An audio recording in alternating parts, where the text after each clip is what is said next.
Senator Patterson. Thank you, Chair. Minister, you remember our exchange for the last estimates about this letter seeking, and correct my characterisation if wrong, agencies and departments to identify the lowest 5% value activities for potential reprioritisation. Is that a fair characterisation? Yeah, I remember the discussion, yep. Great. Yep. That was obviously a process in the lead up to MyEFO. Has that process now concluded, or is it an ongoing input into the budget in May? It was a process for the budget, so yes, it's got an ongoing. So it wasn't for MyEFO? I think the letter was sent at the end of September, so it'd be very late in the MyEFO process. It was for budget.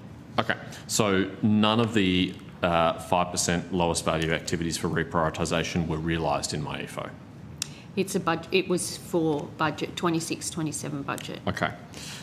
So we've heard evidence that was sent by the Acting Prime Minister. I asked PMNC yesterday what their role was in drafting the letter, and they said they would come back to me. What was Finance's role in developing the letter?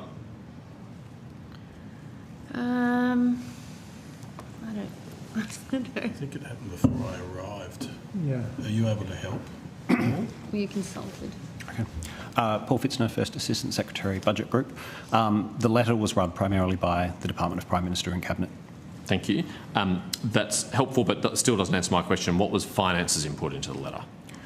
Into the letter itself, I'd have to take on notice if we were involved in that process. Well, presumably the 5% figure came from somewhere. Did it come from Finance? Did it come from PMNC? Did it come from Treasury? It was a decision of government. Yep. So it's not something that Finance would just decide on their own. So it was a decision of government that PMNC reflected in their advice out in that letter. It is, I think I went through this last time because I know you are really interested in the letter. So interested. I know. And I'm at risk of channeling Matthias here again, Senator Cormann, where I sat exactly where you did. But correspondence around budgets are usually budget in confidence and aren't released. But if there are, I'm not sure what aspect of the letter you've got. It sought 5% ministers to identify low priority 5% expenditure within their portfolio for budget consideration. There was, I don't know how to be more helpful than that. Let's see how we go. There was no, I don't know. I would have thought, that you would have thought it was a good idea, actually. Well, as I said to you when we last talked about this, without having seen it, it's hard to say.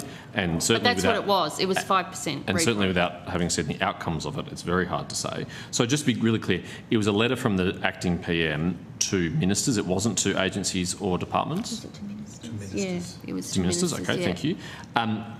And when you say it's a decision of government to settle on that 5% figure, does that mean ERC directed? Well, ERC. yeah, I'm not allowed to say what ERC agrees to or considers, but obviously, throughout decision making, decisions around the budget are made through the ERC process. Take that as a yes. So, have all ministers replied to the letter by now? Yes. Okay, and so that feedback about the low value activities has been incorporated into the savings process in the lead up to the budget in May?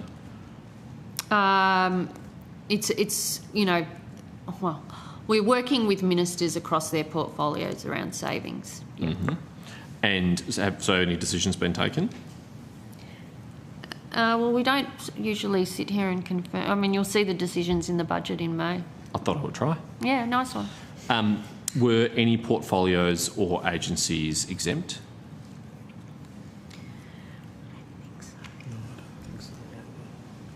I don't think so, Senator, but we can take that on notice and see if we can answer it. Yeah, I don't believe so. But as we said at the last hearing and this hearing,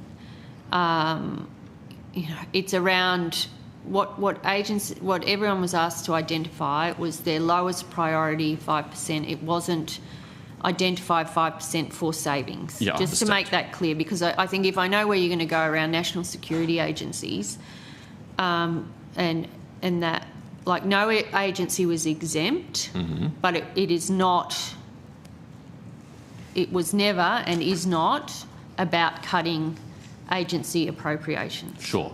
But you still did ask ASIO, for example, to spend time identifying their lowest priority activities, their 5% lowest priority activities. Well, the letter went to ministers that asked them to identify savings within their portfolio. Yep. So presumably, if no one was exempt, then no department or agency. Well, we asked ministers to identify. We didn't say, like, if, you know, I don't want to get into hypotheticals here, but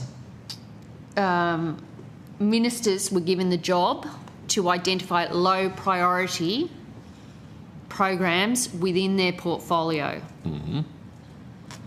Yep. So agencies were not required to provide any input as part of this process. Well, ASIO didn't need to spend time providing the Minister for Home Affairs their 5% lowest value activities. Well, that's for the Minister for Home Affairs. He was, in that instance, required to essentially identify 5% of his lowest priority programs. So what about the AFP? Well, I mean, again, we didn't go and say you must find 5% from here, here and here. We said to ministers, the exercise we're going through is a 5% lowest priority programs across your portfolio. Right. But if you didn't tell ministers that they didn't need to ask certain agencies, you didn't give them permission not to ask certain agencies, presumably they have had to ask all their departments and agencies to identify this. A minister can't, you know, personally go and work out whether ASIO spending is, you know, all efficient or not. Well, ministers led that work. Yep, I'm sure they did, but are you saying that ASIO and the AFP were not asked? Well, they weren't written to. The letters went to ministers to find savings across their portfolio. Or no, sorry, not to find savings. To identify 5% of the lowest priority programs and provide some advice back. Okay. I understand that the Australian Federal Police Association wrote to you last year. When did you receive that correspondence? I'd have to check. I do recall getting, I received correspondence from them from time to time, and I do recall, but I'm not sure what date it was received. Probably close to whenever they sent it, if you have a copy there. And did you read it personally? Yes, I did read. I recall the letter. Yep. Yep. Do you know, was it immediately brought to your attention by your office or I department? just have a Coro folder where correspondence comes in every day, so I think it was just through that process. Okay. Do you know when you read it?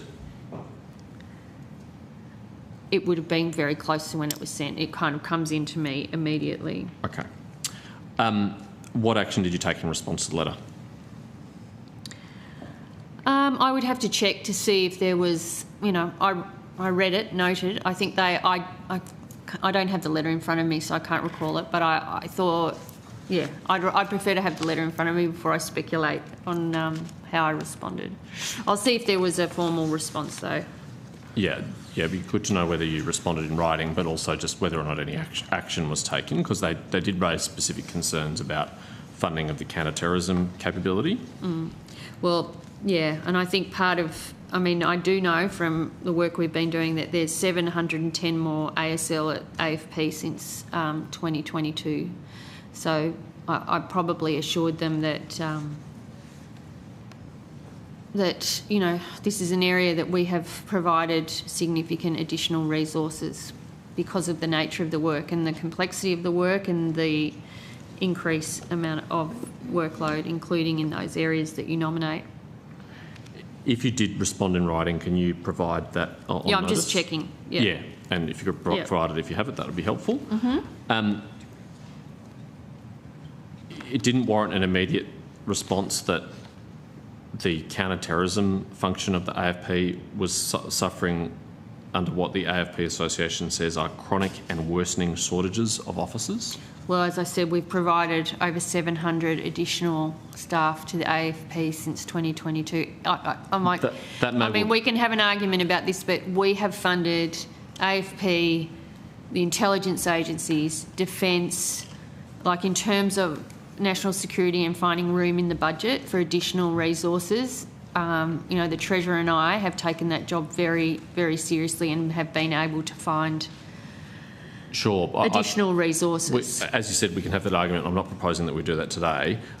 What I'm just seeking to understand is, even if you have increased funding, even if there are more ASL, that does not necessarily mean that there aren't shortages in the counter-terrorism function, because it is not just a function of their funding, it's also a function of the threat environment.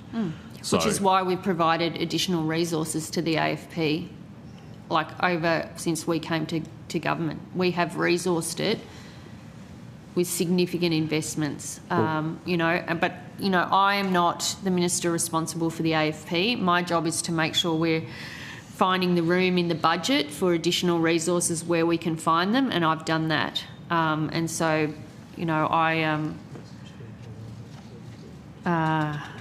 just checking whether I responded. We received the letter on the 26th of November. Okay. Why do you think the AFP Association believes there is a chronic shortage of counter-terrorism officers, if it is true, as you say, that there's been increases in funding? Well, with all due respect, I get quite a lot of correspondence from unions about additional resources.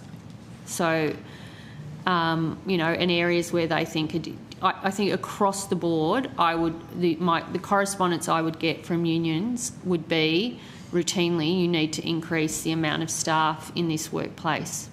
That is my very honest evidence to you, whether it be in Services Australia, the AFP, any agency. I don't doubt that at all. I'm sure that's absolutely true. But this is a pretty specific area, and it's not just any other public service. It's a counter-terrorism function to protect Australians from terrorist attacks. It seems to me like, if in the opinion of the AFP Association there's a chronic shortage of counter-terrorism officers, that is something that warrants an immediate and serious response. And I have no doubt that the minister responsible for the AFP would have been engaging on that. My job in putting the budgets together and finding additional money to invest in organisations like the AFP, of which we are incredibly supportive, is one that I take seriously, and I think if you reflect on the budget papers, you'll see that commitment delivered in outcomes. Okay. Chair, I have another topic